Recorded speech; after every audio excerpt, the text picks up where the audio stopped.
Hello, and we are live, ladies and gentlemen. Thank you for joining me. This is our first lecture in TFL. This is, of course, part of a lecture series that I'll be giving on my Facebook page. So stay tuned to be informed about when the next lectures are going to be, inshallah. So first, our first lecture is entitled, of course, an overview of language teaching methods and approaches. This is some kind of an introduction to the field of TFL, teaching English as a foreign language, also called TSL, teaching English as a second language. But we'll come back to the difference, of course, between TFL, TSL, first language, second language, foreign language. All of this we'll come back to later on, of course, in another lecture. For now, of course, we'll just call it TFL. Okay. So let me first start by citing my source. My main source for this lecture is a chapter from a book that has become famous, a book that is called the Apple book, Teaching English as a Second or Foreign Language. So much of what I'm going to talk about today is available in the first chapter of this book. So you can pause the video later on, or you can pause the live stream and note the title of the book so that you can read it later on your own. So what we are going to discuss today revolves around three main questions, and these three main questions are: what are the methods and approaches that language teachers have used over the years to teach foreign or second languages? Of course, don't worry for now about the difference between foreign and second languages. This is something that we'll come back to in another lecture, inshallah. Then, what are the current methodological trends and challenges? And the last question that I have for you: where does language teaching methodology appear to be heading? Now, we are going to start this lecture with an experience. So I'm going to read an experience so that we ground everything that we are going to say in something that is taken from our reality. So the experience is as follows. Let's read that together.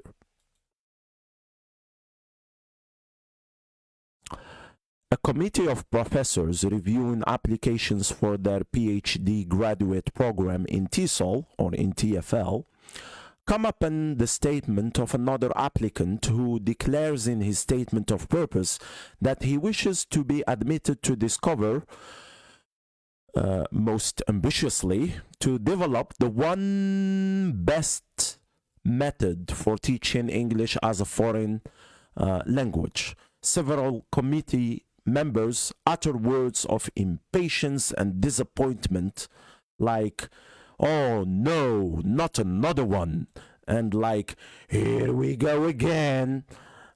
So the reasons for the committee's reactions to this statement that this applicant is going to discover the one best method for teaching English as a foreign or second language, the reason for the reactions, of course, will become clear in the end of the course of this lecture, of course. So the first thing, or the first question that I want to ask in this lecture, in this lecture, is making a distinction between some key terms, and these key terms are approach and method. So what is a method or an approach to language teaching? So the first diagram that we are going to start with, the first model that we are going to start with, is one that was developed by Anthony in 1963, Edward Anthony, and there he, of course, distinguishes approach and method and technique. So this linguist has made the distinction between the terms approach, method, and technique as they apply to language teaching, of course. So an approach reflects, of course, a theoretical model. It provides some kind of a broad philosophical perspective on language teaching, such as found in the justifications for the direct method, the reading approach, or the communicative approach that we are all going to discuss, of course, in this lecture, inshallah. So the second part is a method, and a method, on the other hand, is a set of procedures. It spells out rather precisely in a step-by-step manner how to teach a second or foreign language. So examples of methods are the silent way, or community language learning, or Suggestopedia, all of which, of course, we are going to talk about later on in our lecture. So don't worry about these different new terms or new names that you haven't met before. So a method, of course, is more specific than an approach, but less specific than a technique. So a technique, according to Anthony, is a specific classroom activity. It thus represents the most specific and concrete of the three concepts that Anthony discusses. Now, some techniques are widely used and found in many methods. For example, dictation, listen and repeat drills, read the passage and fill in the blanks and fill in the gaps. Now, other techniques, however, are specific to or characteristic of a given or a specific method. Now, this model that I have just exposed was developed by Anthony. Now, there is another method, there is another model, which is more recent. And the more recent framework for discussing language teaching methodology has been proposed by Richards and Rogers in 2001. So it is presented in this diagram that I'm going to show.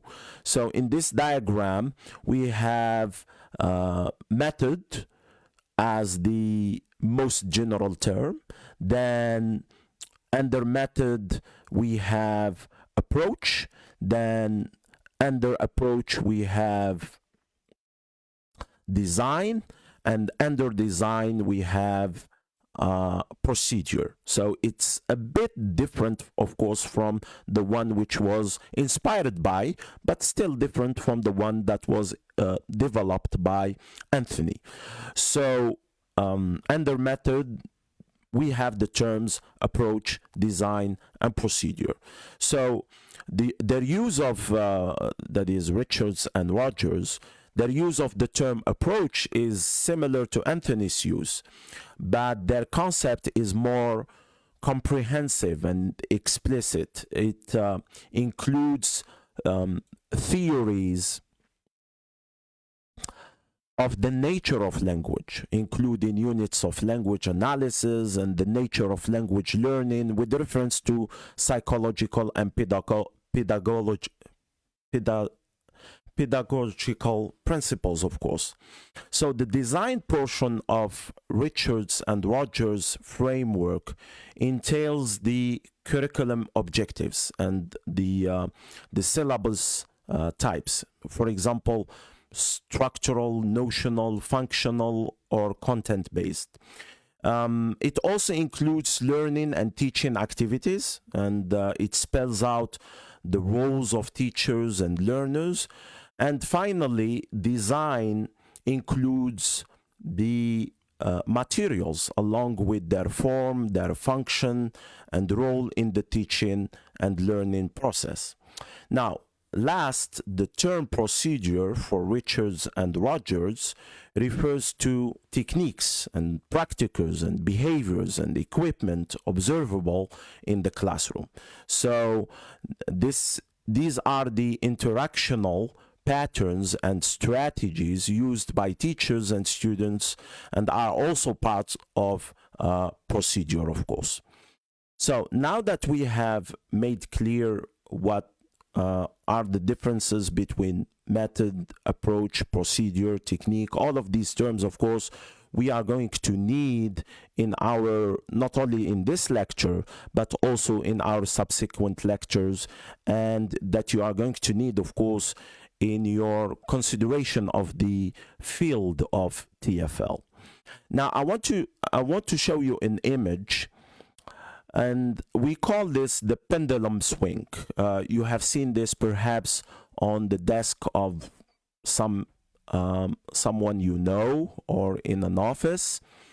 And I want to take this image as representing the history of approaches and the history of methods in the field of TFL. So the field of foreign language teaching has in fact undergone many ups and downs and shifts and changes over the years. This is why, of course, I have chosen this image of the pendulum swing.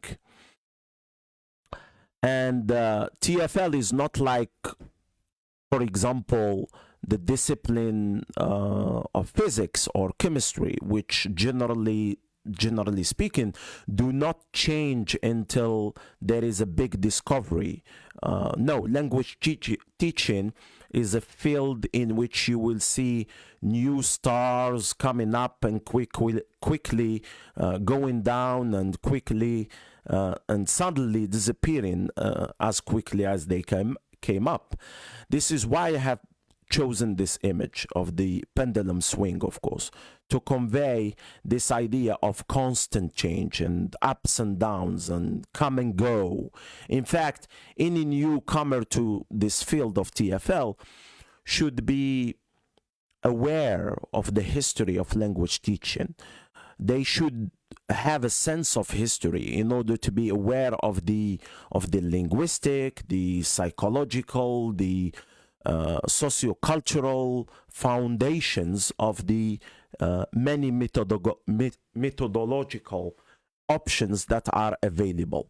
This is why, of course, our first lecture is an overview of the approaches in TFL, which I hope will give you the foundational knowledge that you'll need in order to understand, of course, our next lectures. So now that I have explained, of course, what I mean by this particular image, this metaphor, which will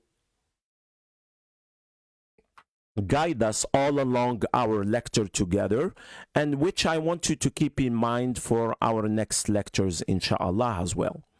So we are now going to talk about pre-20th century trends and have a survey, an overview of key approaches that have characterized the history of teaching foreign languages. Now, we are going to, of course, to start with the grammar translation approach. You might have heard about this particular approach before. Then we are going to move to the direct method. Then I'm going to talk about the reform movement. Now,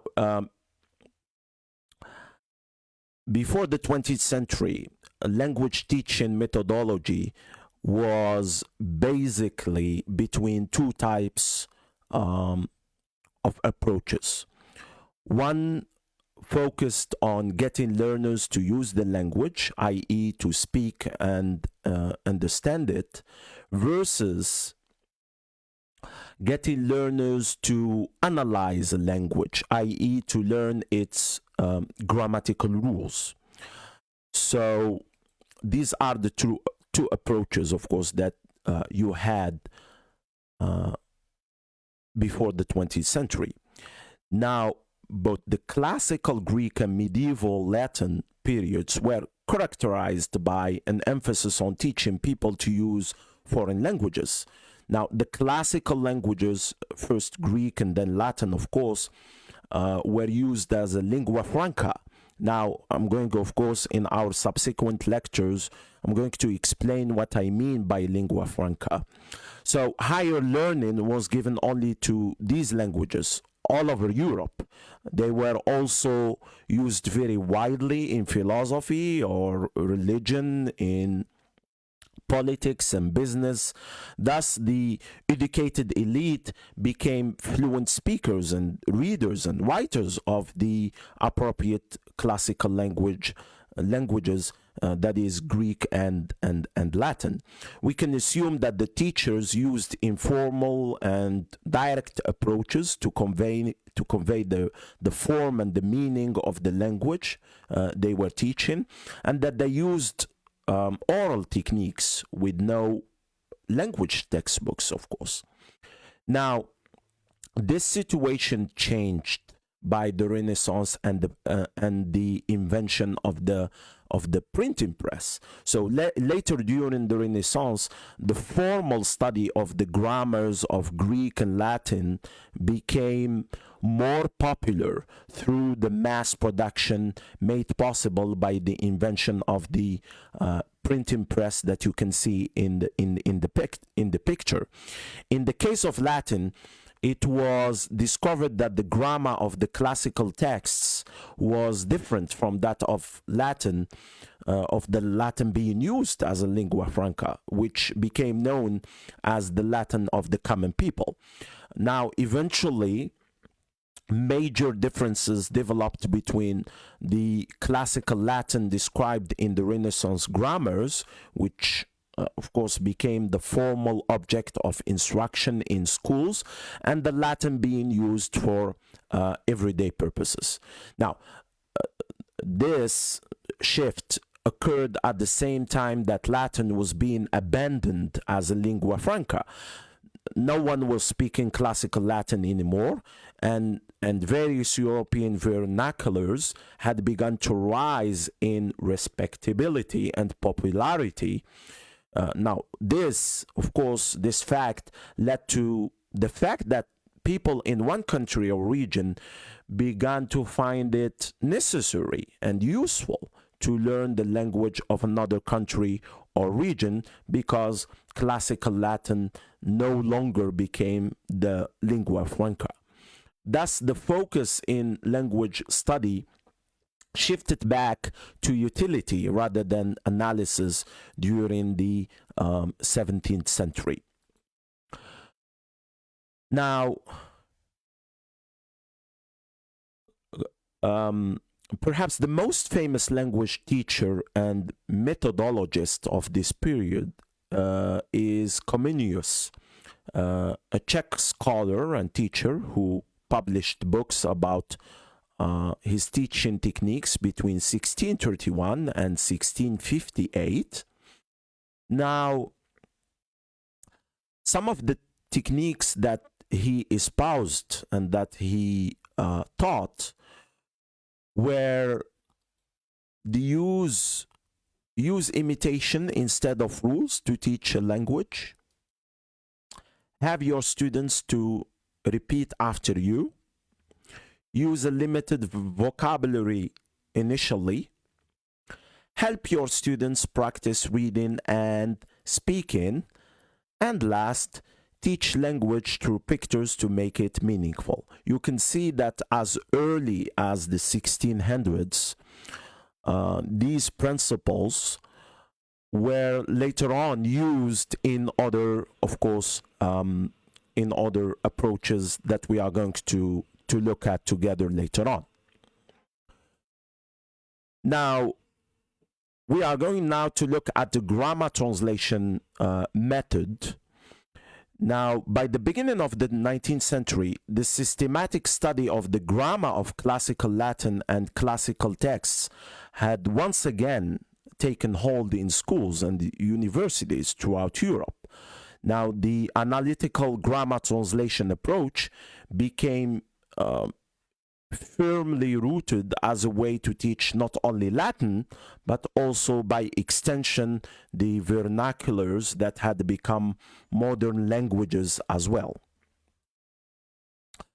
Now, the grammar translation approach even today has, of course, enthusiasts enthusiastic followers among language teachers in many countries.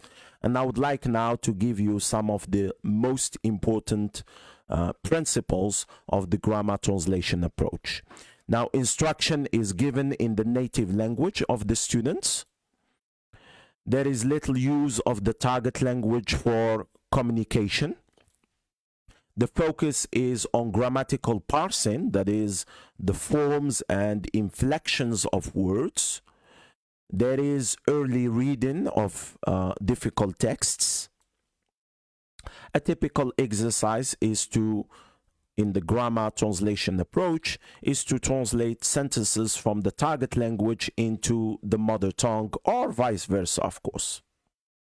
The result of this approach is usually an inability on the part of the student to use the language for communication. And last, the teacher does not have to be able to speak the target language fluently. I want you to take a look at this later on when you can watch this video again and pause and try to look at the differences between these, of course, principles, these characteristics of the grammar translation approach and other approaches, for example, the communicative approach that we are going to talk about later on. It's very important for someone who is studying the field of TEFL to look at the similarities and differences between these different approaches. And usually what you have in PhD entrance examination questions are about the differences and the similarities between the different approaches and methods. So it's very important to have an overview of all the approaches and then to be able to make the difference, tell the difference, and tell the similarity between the different approaches. So the next method that I want to look at is called the direct method. And the swinging of the pendulum, of course, continued. We have already seen that by before the 20th century, before the 19th century, in Greek and Latin times, and in medieval times, by the Renaissance, there were many different changes in the way in which languages were taught. And this continued into, of course, the 19th century. So by the end of the 19th century, the direct method, which once more stressed as its goal the ability to use rather than analyze a language. So we have coming back here, we have a comeback of the use rather than the analysis of a language. And it had begun to function as a viable alternative to grammar translation. So the direct method, in fact, came in a way as a reaction to the grammar translation method. And you can see this in the different approaches, how they come as a reaction to one another. So the direct method was first, of course, developed by François Guin, a Frenchman, who began to publish his work on the direct method in 1880. He advocated exclusive use of the target language in the classroom, having been influenced by an older friend, the German philosopher and scientist Humboldt, who had espoused the notion that a language cannot be taught, that one can only create conditions for learning to take place. The direct method became very popular in France and in Germany. And even today, like the grammar translation method, it has many enthusiastic followers among language teachers in many countries.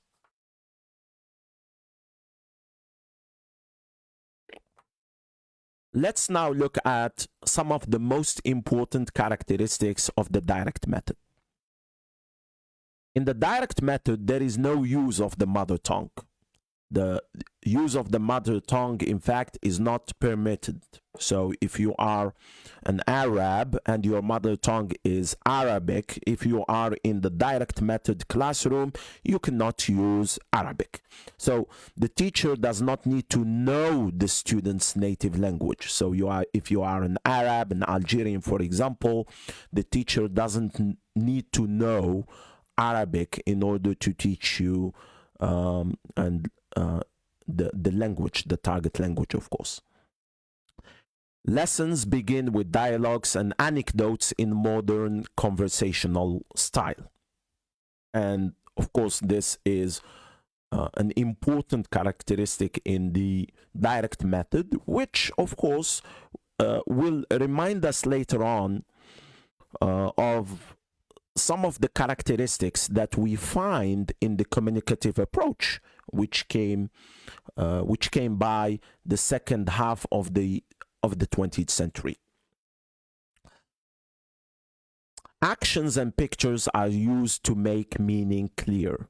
Grammar is learned inductively, i.e. by repeated exposure to language in use, not through rules about forms. And you can see here already that this is very different from the grammar translation method. It is going to be different from the cognitive approach, which is an approach which was developed by the 1960s. So as I said earlier, as we go by, try to remember these important differences and similarities between the different approaches. Literary texts are read for pleasure and not analyzed grammatically, which is again very different from the grammar translation approach. And before the last, the target culture is also taught inductively. So it's not deductive, it's inductive. The teacher must be a native speaker or have native-like proficiency in the target language. Now, in 1886, during the same period that the direct method first became popular in Europe, the International Phonetic Association, you might have heard about it, IPA, was established by scholars such as Henry Sweet and Paul Passy. These people developed the International Phonetic Alphabet, which is a transcription system designed to represent the sounds of any language, and became part of the reform movement in language teaching in the 1890s. And so these people are responsible, of course, for the transcription system that you find in your dictionaries today. So these phoneticians made some of the first truly scientific contributions to language teaching when they advocated principles such as the following. They advocated that the spoken form of a language is first primary and should be taught first. They also advocated the findings of phonetics should be applied to language teaching. They also said that language teachers must have solid training in phonetics, and that learners should be given basic phonetic training to establish good speech habits. Now, the work of these influential phoneticians focused on the teaching of pronunciation and oral skills, which they felt had been ignored in the grammar translation method. So you can see again and again and again that these different approaches come as a reaction to one another.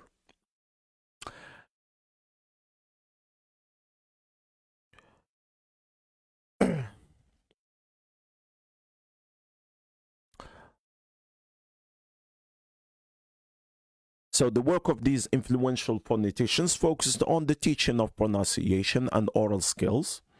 And thus the reform movement is not necessarily considered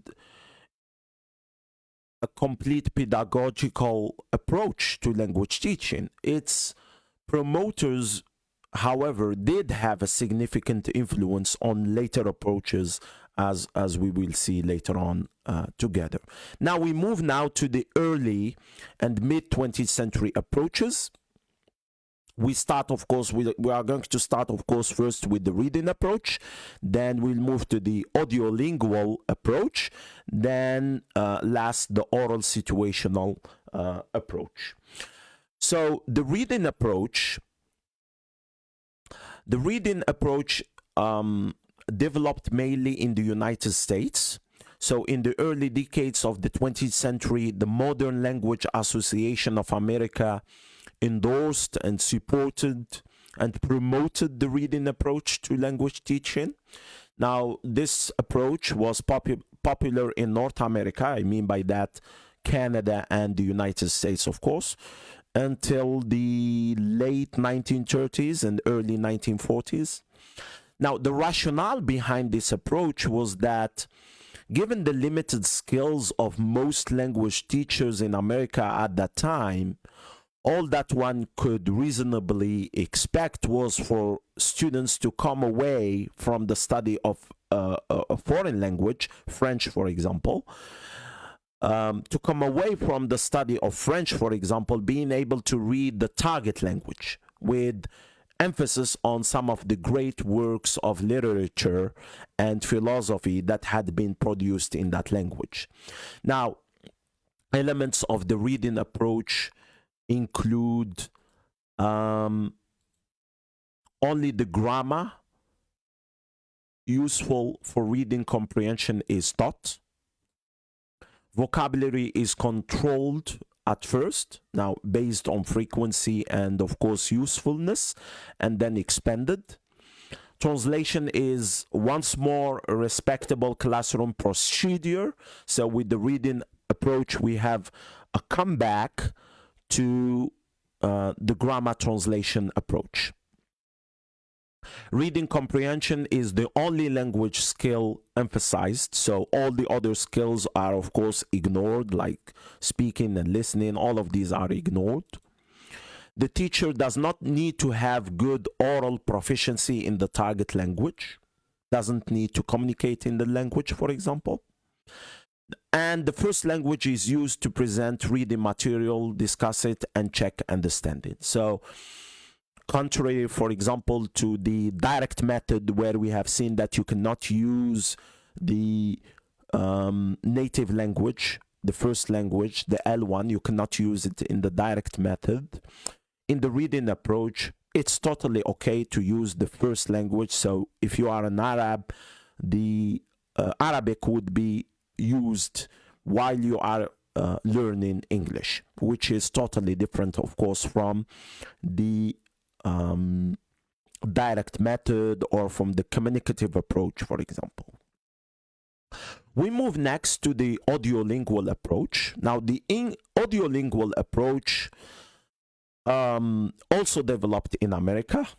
There is a counterpart to it, which developed at the same time in Britain. We are going to talk about that in a few minutes. The audiolingual approach in America was born when World War II broke out and made it necessary for the US military to quickly and efficiently teach members of the armed forces how to speak foreign languages and to understand them when spoken by native speakers in the countries where the soldiers fought. The US government, in fact, hired linguists to help teach languages and develop materials. So the audiolingual approach is sometimes called the army method. Now, it drew on both the reform movement and the direct method, but it added features from structural linguistics and behavioral psychology. These two theories at that time, structural linguistics and behavioral psychology, were very prominent at that time, that is during the 1930s and 1940s. Now, structural linguistics begins with describing minimally distinctive sounds, sound units, which are called phonemes, which then form lexical and grammatical elements, which are of course called, as you know, morphemes, which then form higher structures such as phrases, clauses, and sentences. Now, in behavioral psychology, learning is based on getting learners to repeat behaviors. Repeat behaviors. These behaviors can be verbal and or non-verbal, and repeat them, these behaviors, these verbal and non-verbal behaviors, repeat them until they become fully learned habits, which were all ideas, of course, taken from the work of Skinner, who is considered one of the most prominent theorists in behaviorism. So the audiolingual approach, called, as I said, the Army method, became dominant in the United States during the 1940s, during World War II, but also in the 50s and 60s. Now, some of the features of this method include lessons begin with dialogues. Lessons begin with dialogues. There is a use of miming and of memorization based on the idea that language learning is habit formation, which is something that comes to us, of course, from behaviorism. Grammatical structures are sequenced and rules are taught inductively, of course, through planned exposure. Skills are sequenced, first listening and then speaking and then reading and then writing, which come later on. They are postponed, of course. Now, accurate pronunciation is stressed from the beginning, so this is the influence of the reform movement with the APA, with, of course, the prominence here of phonetics. Vocabulary is severely controlled and limited in the initial stages for the beginners, of course. And a great effort is made to prevent learner errors, which is something that, as we'll see, is totally different from the communicative approach. Language is often manipulated without regard to meaning or to context.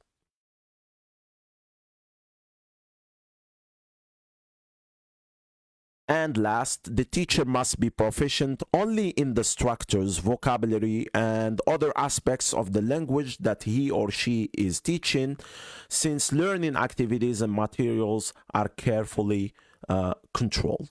Now, at the same time, so we have the audiolingual approach in the United States. At the same time, in the 1940s and 50s, the oral situational approach, which is the sister of the audiolingual approach, developed in Britain. And in Britain, the same historical pressures, of course, that prompted the development of the audiolingual approach gave rise to the oral or situational approach in Britain. It arose as a reaction to the reading approach and its lack of emphasis on listening and speaking.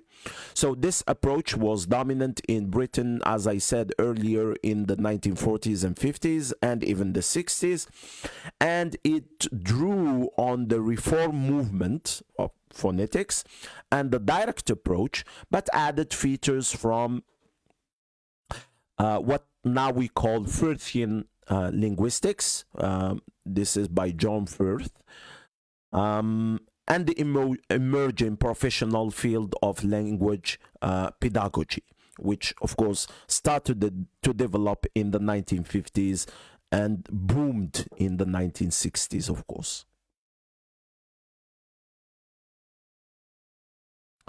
So what are the characteristics of the oral situational approach? The oral situational approach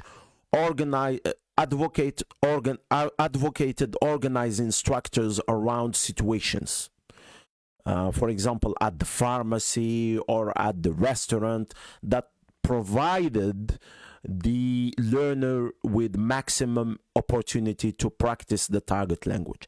However, practice often consisted of little more than pattern practice and choral repetition, reading texts, and memorization of dialogues. Now, some of the most important features of the oral situational approach include the spoken language is primary, and you are going to find that some of these are similar to the audiolingual approach, so I'm not going to expand on them. So all language material is practiced orally before being presented in written form. Now, reading and writing are taught only after an oral base in lexical and grammatical forms has been established. Only the target language should be used in the classroom.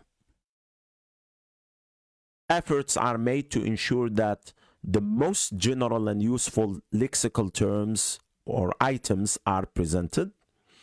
Grammatical structures are graded from simple to complex, which is something that remained in other approaches later on. New items, lexical and grammatical, are introduced and practiced situationally. For example, at the post office, at the bank, at the dinner table, as I said earlier. So you have these different situations, which of course would influence later on the communicative approach. Now, more recent approaches to language teaching, and these came in the final quarter of the 20th century. We have, of course, 4 major approaches that can be distinguished. Some of them continue into the early 20th century, even now, as we are speaking now. And these include the cognitive approach, the affective humanistic approach, the comprehension-based approach, and the communicative approach. Now, let's start with the cognitive approach. And the cognitive approach, this approach was a reaction to the behaviorist features of the audiolingual approach. So another swing of the pendulum, of course. It was influenced by cognitive psychology led by Ulrich Neisser, and by, of course, Noam Chomsky, and what became known as Chomskyan linguistics. Now, cognitive psychology, led by, of course, Neisser, holds that people do not learn complex systems like language or mathematics through habit formation, which is something that came as a reaction to behaviorism and to behaviorist theories, but through the acquisition of patterns and rules that they can then extend and apply to new circumstances or problems. Now, Chomsky, of course, took this idea and said that language acquisition is viewed as the learning of a system. And then this system, you can extend the rules based on meaningful exposure with hypothesis testing and rule inferencing, not habit formation. So this really came as Chomsky linguistics really came as a reaction to behaviorism. So and features of the cognitive approach include language learning is viewed as rule acquisition, not as habit formation. Instruction is often individualized. Learners are responsible for their own learning, which is something that is going to stay in with other approaches later on, as we shall see. Grammar must be taught, but it cannot be taught deductively. Now, rules first, practice later, and or inductively. Rules can either be stated after practice or left as implicit information for the learner or for the learners to process on their own.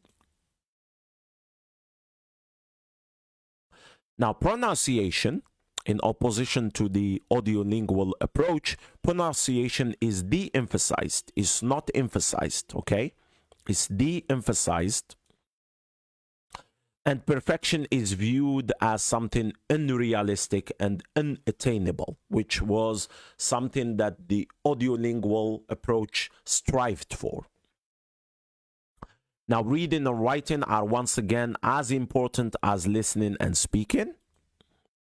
Vocabulary learning is again stressed, especially at intermediate and advanced levels.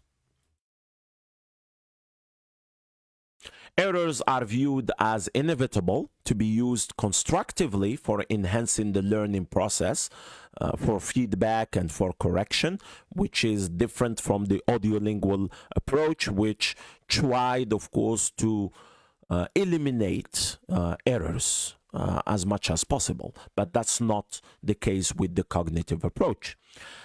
And last, the teacher is expected to have general proficiency in the target language, as well as an ability to analyze the target language.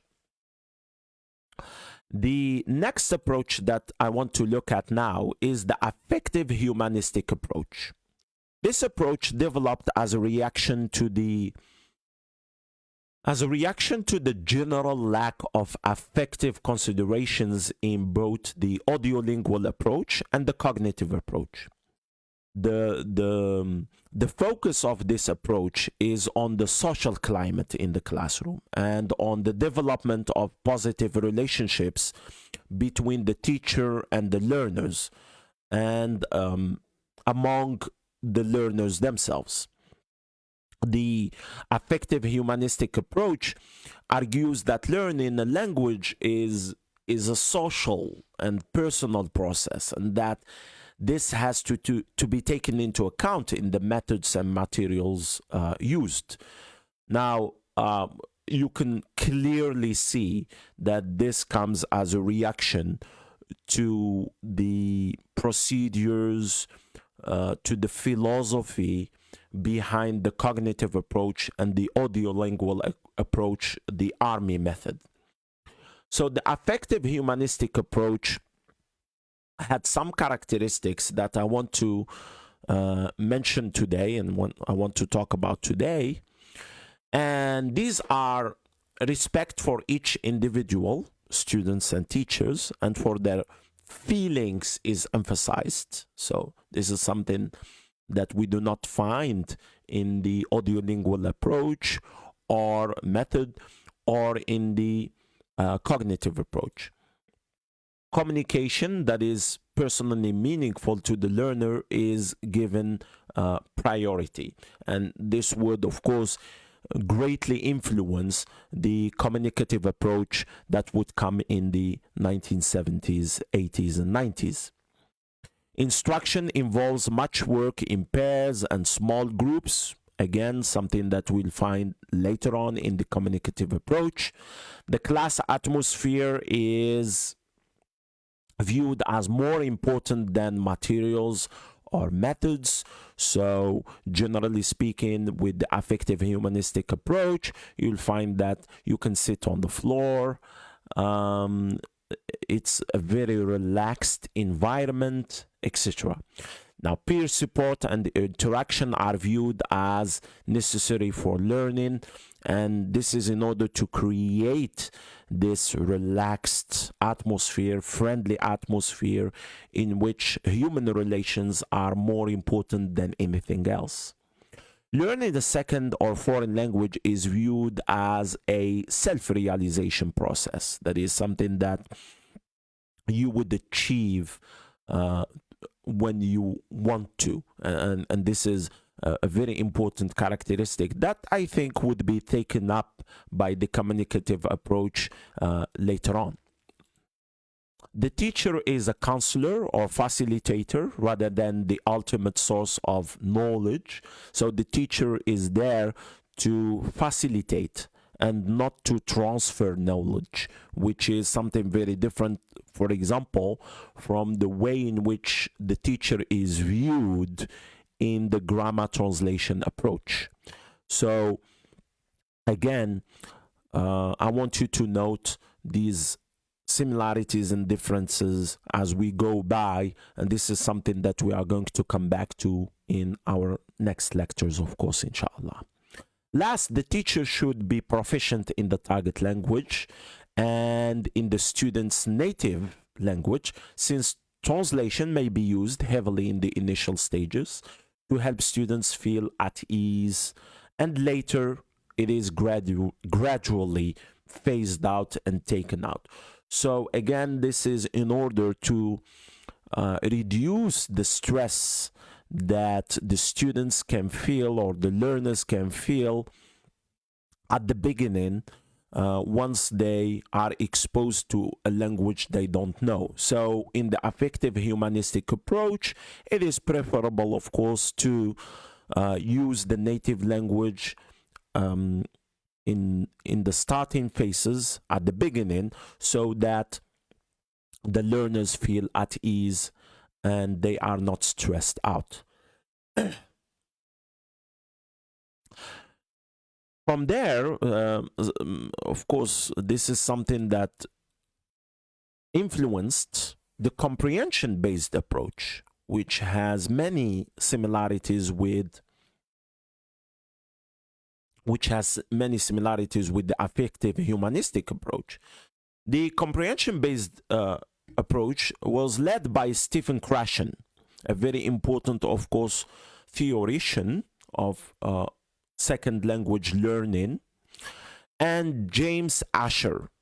Now, the comprehension-based approach is an outgrowth of research in first language acquisition, L1 acquisition, that led some language methodologists like Stephen Krashen to assume that second language L2, second language learning, is very similar to L1 or native language acquisition, and that extended exposure and comprehension, that is listening with understanding, must precede production. That comprehension is the one that must come before speaking. This is very different, of course, as we shall see, from the communicative approach, which would put forward speaking and communication before comprehension. So the best known of the comprehension-based approaches is Krashen and Tyrrell's natural approach, which was developed in 1983.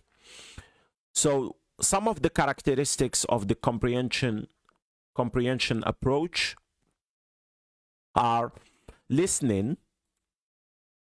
Listening comprehension is very important and is viewed as the basic skill that will allow speaking, reading, and writing to develop spontaneously over time, given the right conditions. Learners should begin with the silent period by listening to meaningful speech and responding non-verbally in meaningful ways before they produce language themselves. So you can see here that it is comprehension which is emphasized. Learners should not speak until they feel ready to do so. This is in the comprehension-based approach known as the silent period, which is the same as the baby. The baby, when they are learning L1, their first language, they are at a certain age just listening, just taking in input. So they do not produce language. That's known in the comprehension-based approach as the silent period. Such delayed oral production results in better pronunciation than if the learner is expected to speak immediately, which is again different from what we have in the communicative approach, which encourages learners to speak immediately. Learners progress by being exposed to meaningful input that is just one step beyond their level of proficiency. And rule learning may help learners monitor or become aware of what they do, but it will not aid their acquisition or spontaneous use of the target language. So again, here, grammar and learning the rules, all of this is de-emphasized in the comprehension-based approach. It can help in some minimal way, but it's not, according to the comprehension-based approach, it's not something that must be emphasized. It's just used to monitor and be aware of the ways in which they use the language, but it's not in no way whatsoever a way to learn or acquire a language. In fact, the comprehension-based approach is more based on acquisition rather than learning. And the difference between acquisition and learning, we are going to talk about that, of course, in another lecture, inshallah, which is a very important difference. Error correction is seen as unnecessary and perhaps even counterproductive. And here this is, of course, a reaction to the audiolingual approach, which emphasized the fact that you have to correct errors, and you have to correct them immediately, and you have to make sure that the learners do not repeat the errors again. In the comprehension-based approach, errors are not corrected, and the error correction is considered to be counterproductive. What is important is that the learners can understand and make themselves understood, which is something, of course, which would be taken up and which is a similarity with the communicative approach. If the teacher is not a native or near a native speaker, appropriate audiovisual materials must be available online and in the classroom or lab to provide the appropriate input for the learners. And here, of course, we have the use of primary sources. This is something that, or authentic sources, or authentic materials, and this is something that we'll find again with modern approaches like the communicative approach. In fact, we come now to the communicative approach, and this approach is an outgrowth of the work of the linguists Del Hymes and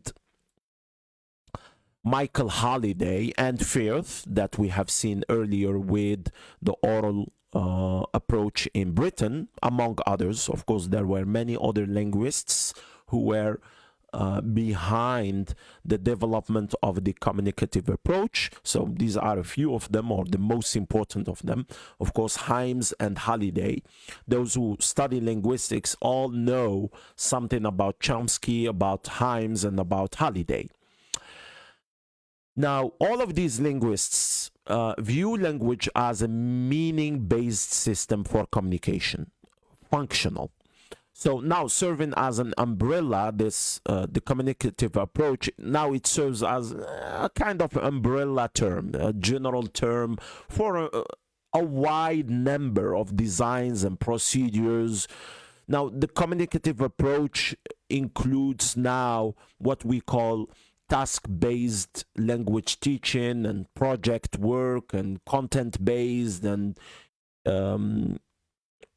immersion instruction and cooperative learning, all of these are under the big umbrella of the communicative approach.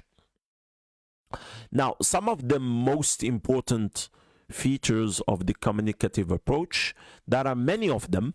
I don't want to read them all now. Later on, you can, of course, pause the video and read them on your own, one by one.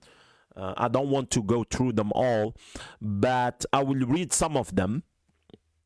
The most important, the ones that I think are the most important or the most salient features and manifestations of the communicative approach.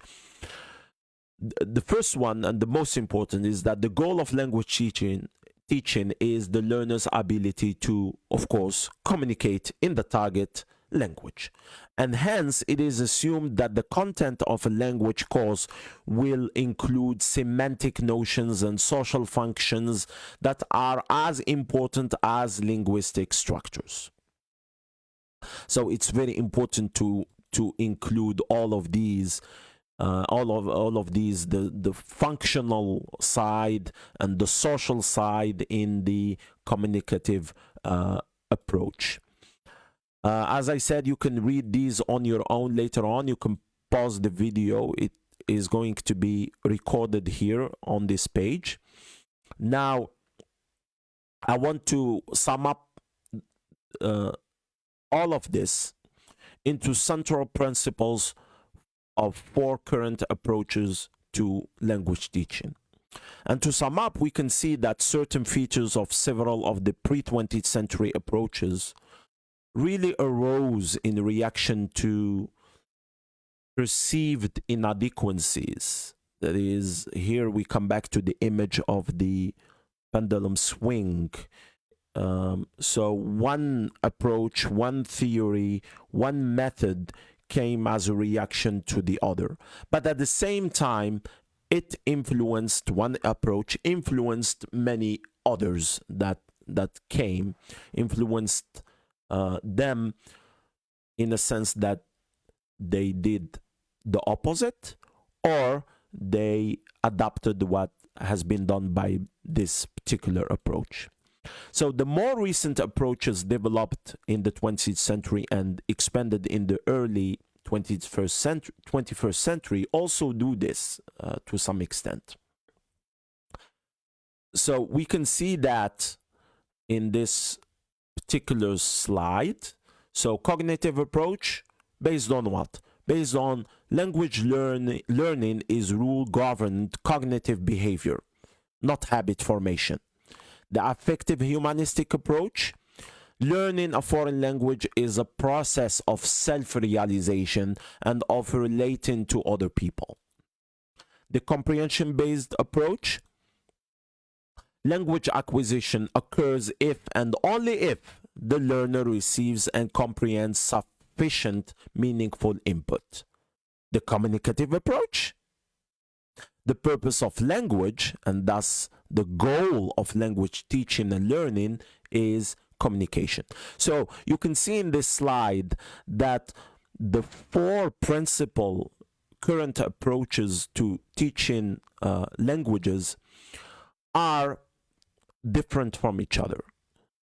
And here again, this is to emphasize the fact that there are ups and downs, there are swings in the teaching and learning of language methodology. And this is an idea that you have to keep in mind and that you have to emphasize. In addition to these approaches that we have seen, there are what we call designer methods. I want to go through them quickly. These include silent way, community language learning, total physical response, suggestopedia. Now, these methods were rather specific in terms of the procedures and materials that the teacher, who typically requires special training, was supposed to use. They were almost always developed and defined by one person. This person, in turn, trained practitioners who accepted the method as some kind of a gospel and helped to spread the word. Now, several of these methods and their originators follow this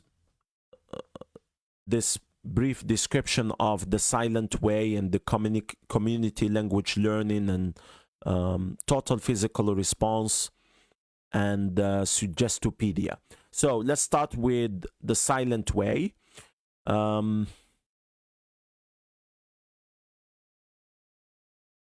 First developed by Coutinho. A famous quote by him: "I don't teach, I let them learn." Now, this particular method used a wide variety of visuals. Now, the teacher gets the students to practice and learn a new language while saying very little in the process. Now, this method is inductive, and only the target language is used. Another method is called the community language learning. Now, developed by Quran, sitting in a circle with the session being recorded, the students decide what they want to say. The teacher, as a counselor facilitator, then translates and gets learners to practice in the target language the material that was elicited. Later, at the board, the teacher goes over words and structures. The class is learning and provide explanation in the L1 as needed, of course. The total physical response, developed by James Asher, it's simple. The teacher gives commands like stand up and sit down and so on, and shows the learners how to demonstrate comprehension by doing the appropriate physical action as a response. And new structures and vocabulary are, of course, here introduced in this way over an extended period of time. When learners are ready to speak, they begin to give each other commands. Only the target language is used in the total physical response developed by Asher. And last, I want to look at Suggestopedia as a designer method. It is in a setting more like a living room than a classroom. Learners sit in an easy chair and assume a new identity.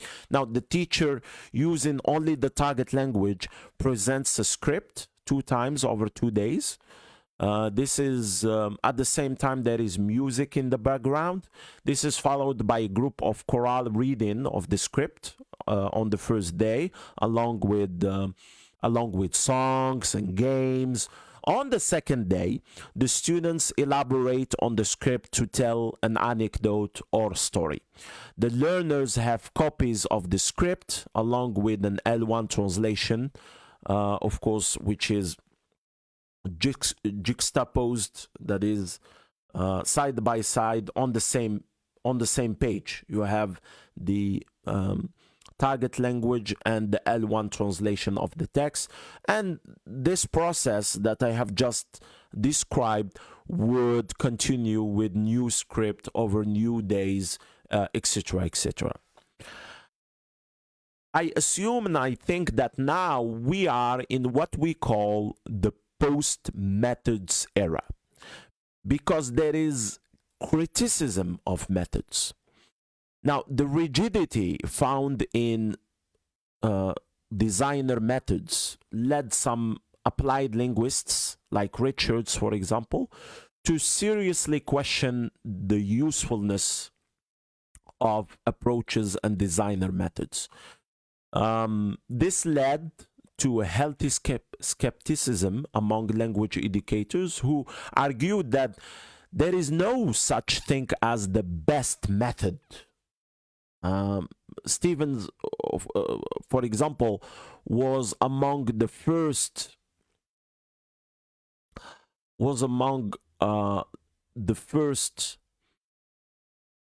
and the earliest to articulate skepticism about the various methods that became widespread.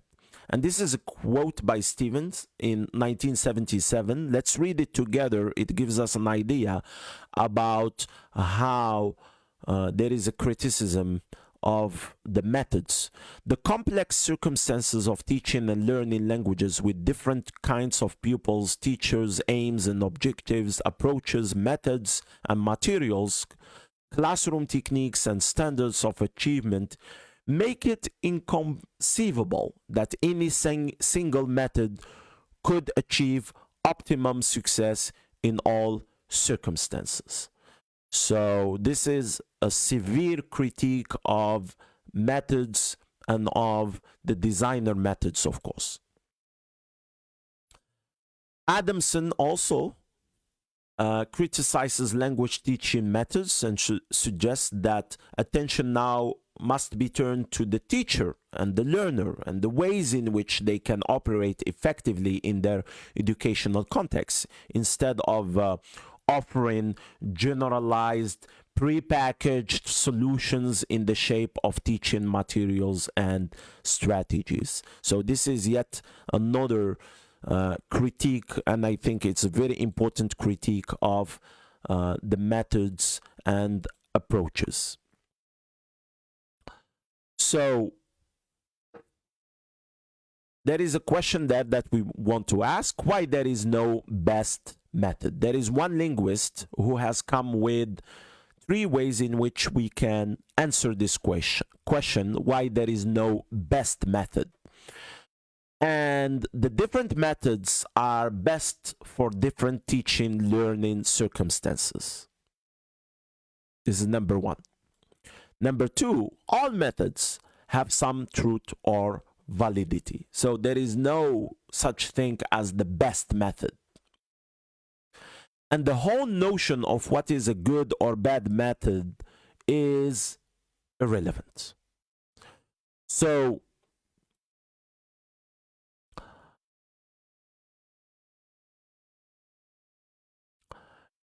H.D. Brown, in his critique of methods, adds the following 2 observations. So we have 2 important observations here that I want to look at with me. So-called designer methods seem distinctive at the initial stage of learning, but soon come to look like any other learner-centered approach. And number 2, the second observation that he had made, is that it has proven impossible to empirically demonstrate the superiority of one method over another. So Brown concludes that classroom teachers do best when they ground their pedagogy in well-established principles of language teaching and learning. So that would lead us, of course, to, instead of basing our teaching and learning methodology on a specific method and being after the best method, it is better to follow well-established principles in the post-methods era and to follow a principled approach to language teaching. So the first principle that you should follow as a teacher is to maximize learning opportunities. Now, the teacher's job is not to transmit knowledge, but to create and manage as many learning opportunities as possible. Second, facilitate negotiated interaction.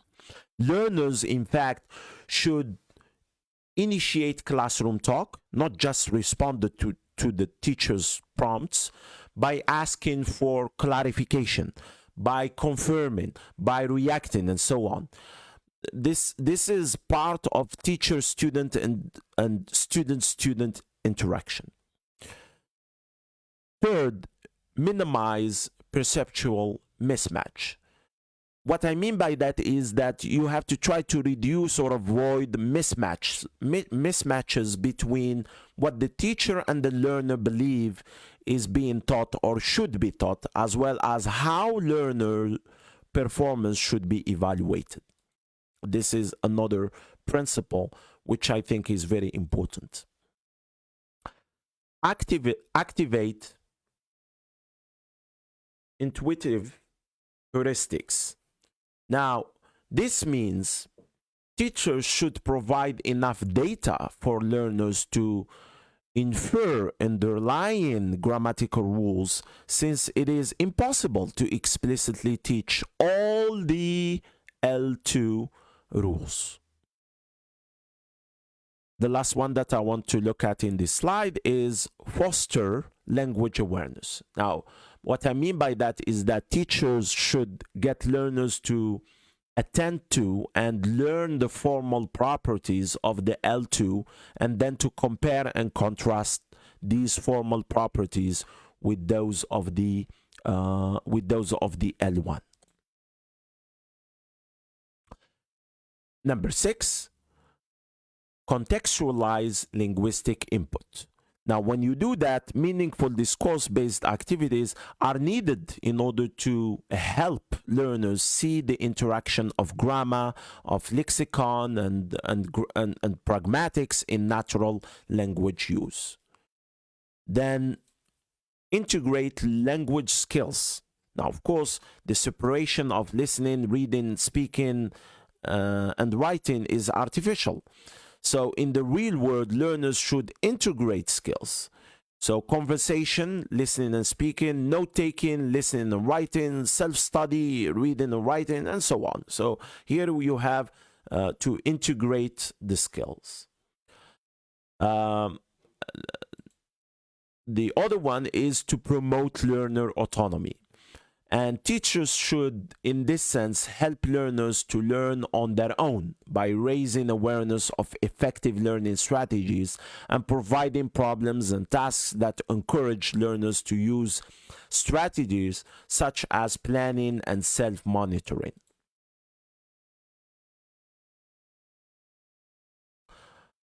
Then we have, of course, also to raise cultural consciousness. The teachers should allow learners to become sources of cultural information, so that knowledge about the culture of the L2, the target language, and other cultures, especially those represented by the students, become part of the classroom communication. And the last principle that I want to emphasize here is to ensure social relevance. You have to acknowledge that language learning has social, political, economic, and educational dimensions that shape the motivation to learn the L2, to learn the target language. So the teacher has to determine the uses to which the target language will be put, and to define the skills and proficiency level needed in the L2, in the target language, of course. So what are the classroom applications? Now, do you remember the TESOL program applicant described in the opening experience at the beginning? The one who wanted to discover or develop the one best method, and the professors on the graduate admission committee started to to complain and pull their head and say, oh no, remember that? Now, what is the solution for dealing with this prospective ESL or EFL teacher?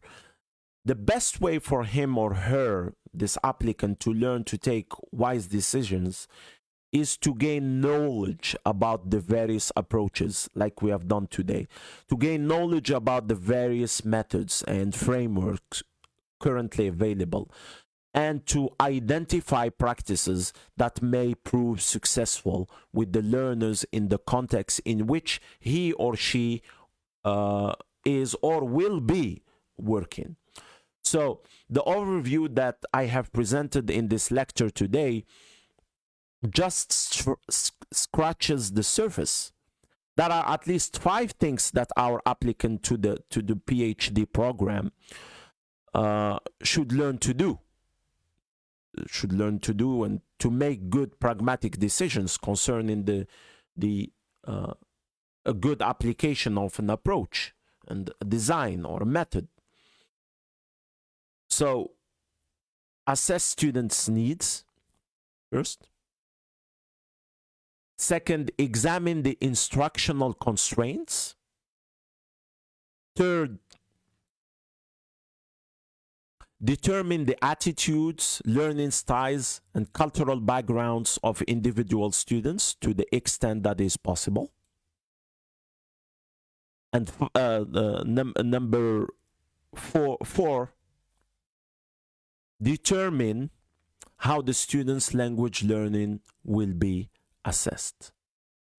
Now, in the course of doing all of these, the applicant, having completed his or her training, will be in the position to select the most useful techniques and procedures and to design a productive course of study by drawing on existing research and by drawing on existing research and findings and assessing what is suitable of what is available in the approaches and in the syllabus and in the curriculum types and the teaching materials.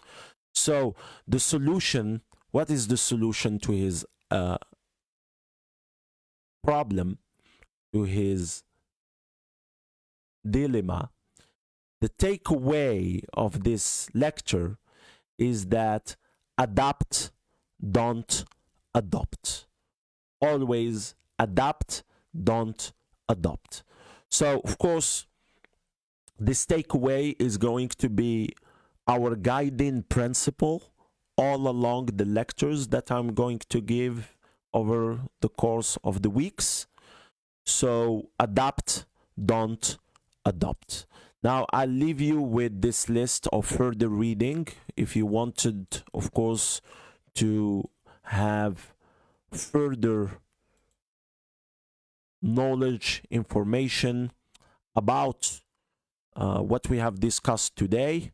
Thanks for listening, and thank you, and see you soon. Thank you very much.